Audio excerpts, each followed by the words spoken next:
Сега ще ви покажа как ще направим милинки.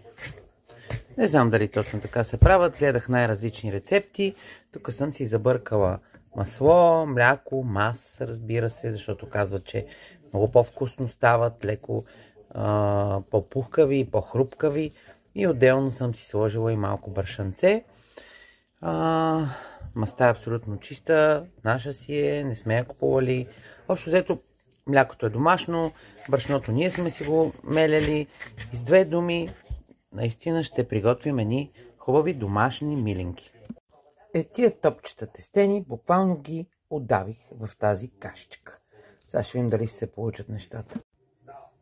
Миленките, дето ги отдавих или ги изкъпах, направо си ги отдавих, станаха буквално божествени. Хванаха една хрупкава коричка, отвътре най-вероятно са доста мекички.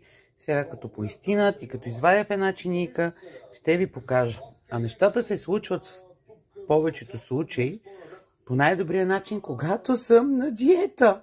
Ужас! Ето ги, направо са разкошни.